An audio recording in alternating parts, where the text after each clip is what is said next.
साथियों, बड़ी वारदात हुई है। जानकारी प्राप्त होने के बाद हम सब सारे आर्मी चीफ और कुछ सीनियर ऑफिसर्स वहां साथ बैठे थे और उसके बाद आप सबको जानकारी है कि आर्मी चीफ का यहां पर आना हुआ भी था। सुनाई पड़ रहा है आपको पीछे? आवाज नहीं आ रही है? सभी को आवाज सुनाई दे रही है? ओके। नहीं भी दे रही होगी तब भी ये बोलेंगे यस सर। नहीं दे रही है। आर्मी चीफ ने उसके बाद भी जाकर जो बहुत सारी जानकारियां दी, हम सब के लिए भी सबसे दुखद घटना यह रही है कि हमारे 4 जवान यहां शहीद हुए। सबसे पहले मैं अपने शहीद जवानों को अपनी श्रद्धांजलि अर्पित करता हूं, भारत का रक्षा मंत्री होने के नाते, भारत का नागरिक होने के नाते, और साथ ही उनके परिवार के प्रति भी अपनी हार्दिक संवेदना व्यक्त करता हूं। और जो हमारे सैनिक घायल हुए हैं उनके शीघ्र स्वस्थ होने की भी मैं ईश्वर से कामना करता हूं। और मैं आपको आश्वस्त करना चाहता हूं कि घटना की गंभीरता को देखते हुए जो भी आवश्यक और जो भी उचित कदम है वह उठाने की भरपूर कोशिश की जा रही है। हमारे लिए हर सैनिक बेहद महत्वपूर्ण है और हमारा एक सैनिक, मैं मानता हूं, वह हमारे परिवार के सदस्य के समान है। यह हम सब के अंदर यह भावना रहती है, सारे देशवासियों के अंदर यह भावना रहती है। और आपके ऊपर कोई नजर डाले तो सचमुच यह हम सबको कतई बर्दाश्त नहीं है। मैं आपको यह विश्वास दिलाना चाहता हूं। इस प्रकार की घटनाओं को रोकने में सिक्योरिटी और इंटेलिजेंस एजेंसी दोनों ही महत्वपूर्ण भूमिका निभाते हैं और लगातार उनके द्वारा भी यह प्रयत्न जारी है कि यह उनकी यह भूमिका और भविष्य में ज्यादा इफेक्टिव हो। उसके लिए जो भी शासन की तरफ से सहयोग की आवश्यकता है अथवा भविष्य में भी जो शासन के सहयोग की आवश्यकता पड़ेगी, उसके लिए हम सरकार का खजाना पूरी तरह से खुला हुआ है। लेकिन मैं यह भी मानता हूं कि इस प्रकार की घटनाओं को टेकन फॉर ग्रांटेड नहीं लिया जा सकता है। हमें और सजग रहने की आवश्यकता है।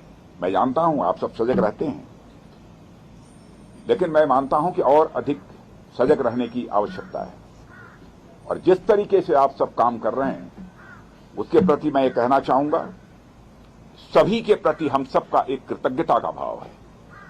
और साथ ही जिस शौर्य और पराक्रम का आप परिचय देते हैं उसके कारण हम सबको एक गौरव की भी अनुभूति आप सबके कारण होती है। और मातृभूमि की सेवा में जो भी आपका बलिदान है, जो भी आपके एफर्ट्स हैं, जो आपकी कोशिश है, उसकी किसी भी सूरत में किसी भी चीज से तुलना नहीं की जा सकती। मैं उसे कहना चाहूंगा कि वह अपने में अनपैरेलल है और इसकी कोई कीमत भी नहीं चुकाई जा सकती। कोई हमारा सैनिक शहीद हो जाता है, भले ही कुछ कंपनसेशन दे दें, लेकिन वह कंपनसेशन के द्वारा उसको कंपनसेट नहीं किया जा सकता। वह क्षति जो होती है कभी पूरी नहीं की जा सकती। मैं आपको विश्वास दिलाना चाहता हूं कि सरकार का जहां तक प्रश्न है, सरकार आप लोगों के साथ खड़ी है और हम आपके वेलफेयर को, आपके कल्याण को, आपकी सुविधा को बराबर हम लोग टॉप प्रायोरिटी पर रखते हैं। जो कुछ भी जानकारी हम लोगों की दी जाती है उस आधार पर हम कदम उठाने की कोशिश करते हैं। आप सबका अनुशासन, आप सबका समर्पण और अपने कर्तव्य के प्रति जो आपकी प्रतिबद्धता है उसके हम सभी लोग कायल हैं। यह भी मैं आपको जानकारी देना चाहता हूं। और साथियों, मैं आपको बतलाना चाहता हूं कि भारतीय सेना सारी दुनिया में कोई साधारण सेना के रूप में नहीं मानी जाती। लोग यह मानते हैं कि भारतीय सेना जैसी पहले थी उससे कहीं अधिक अब ताकतवर हो गई है और साथ ही हमारी भारतीय सेना पहले के कंपैरिजन में काफी वेल इक्विप्ड हो गई है। आप सभी इस देश के रक्षक हैं। देश की रक्षा के साथ साथ मैं आप लोगों से विशेष आग्रह करना चाहता हूं, देश की रक्षा की जिम्मेदारी आप लोगों के ऊपर है, लेकिन इस देश की रक्षा के साथ साथ अपने देशवासियों का दिल जीतना यह भी आपके लिए बहुत बड़ी जिम्मेदारी आपके कंधों के ऊपर है। मैं जानता हूं इस दृष्टि से भी आप लोग अपनी तरफ से प्रयत्न करते रहते हैं, लेकिन हो सकता है कि कभी चूक होती है, प्रयत्न ही होना चाहिए इस प्रकार की चूक न होने पाए जिससे कोई भारतवासी आहत हो। जिस देश की आप सेवा कर रहे हैं उस देश के लोगों के साथ भी सक्रिय रूप से जुड़े रहें, उनका विश्वास आप प्राप्त करें, समझ को बढ़ावा दें और उसमें आप महत्वपूर्ण भूमिका आप निभा सकते हैं और आप निभाते भी हैं, लेकिन उसे और अधिक गंभीरतापूर्वक निभाने की आवश्यकता है। मैं यह मानता हूं समय समय पर उनके बीच जाकर देशवासियों के साथ उनका कुशल क्षेम पूछना, कोई कठिनाई हो तो उसके बारे में भी जानकारी हासिल करना, जहां पर उसकी जानकारी देनी आवश्यक है, जिस भी स्तर पर उसकी जानकारी देना, मैं समझता हूं यह सब भी आपकी जिम्मेदारी है। इसलिए मैं मानता हूं कि हमारा उद्देश्य जहां पर कोई जंग जीतना है, आतंकवादियों का सफाया करना है, वहीं पर हमारा उद्देश्य, बड़ा उद्देश्य होना चाहिए कि हमें अपने देशवासियों का दिल जीतना है। हम युद्ध भी जीतेंगे, हम किसी भी प्रकार की जंग भी जीतेंगे, हम आतंकवादियों का भी सफाया करेंगे, लेकिन साथ ही साथ देशवासियों का हमें दिल भी जीतना है। और बहुत बड़ी जिम्मेदारी आप सबके कंधों के ऊपर है और मैं अच्छी तरह जानता हूं उसको आप पूरी निष्ठा के साथ, पूरे लगन के साथ निभाने की अपनी तरफ से भरपूर कोशिश करते हैं।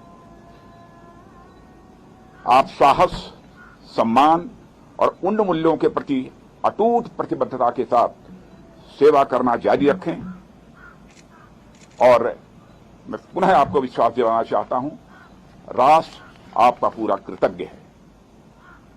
और मैं आज के अवसर पर इससे ज्यादा कुछ न कहते हुए मैं पुनः अपनी तरफ से आप सबको हार्दिक शुभकामनाएं देता हूं और आपके परिवार का भी मैं यहां पर अभिनंदन करता हूं। यह जानकर आप लोगों ने एक सैनिक बनने का संकल्प लिया।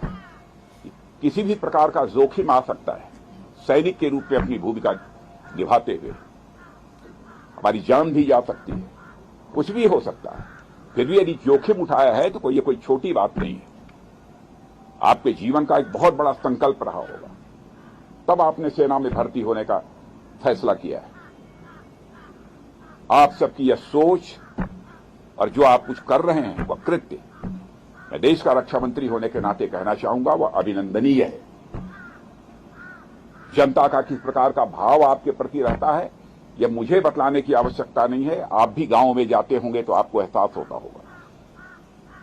आप देखते होंगे जब हमारा कोई जवान शहीद हो जाता है, बड़े से बड़े नेता की भी यदि कोई मृत्यु हो जाती है, डेथ होती है, उतनी भीड़ इकट्ठा नहीं होती है जितनी भीड़ हमारा कोई जवान शहीद होकर जाता है। इतनी बड़ी संख्या में लोग वहां पर एकत्रित होते हैं अपनी श्रद्धांजलि अर्पित करने के लिए। हजारों हजारों, लाखों लाखों लोगों की आंखों में आंसू आते हैं। क्या आप समझते हैं कि जब यहां पर हमारा कोई सैनिक शहीद होता है तो हम लोग चैन की नींद सोते हैं? हम लोग भी इंसान हैं, क्या गुजरती है हम लोगों के ऊपर हम लोग जानते हैं। लेकिन आपके शौर्य और पराक्रम पर दोस्तों हम लोगों को पूरा विश्वास है। आप आगे बढ़िए, आतंकवाद का सफाया जम्मू कश्मीर से होना चाहिए, इस संकल्प के साथ आप आगे बढ़िए। मैं आपको हार्दिक शुभकामनाएं देता हूं, आप विजय हासिल करेंगे, मुझे पक्का विश्वास है, पक्का विश्वास है। यह मानकर मैं चलता हूं। आप सबको बहुत बहुत शुभकामनाएं। मेरे साथ 3 बार भारत माता की जय पुकारेंगे। भारत माता की, भारत माता की, भारत माता की।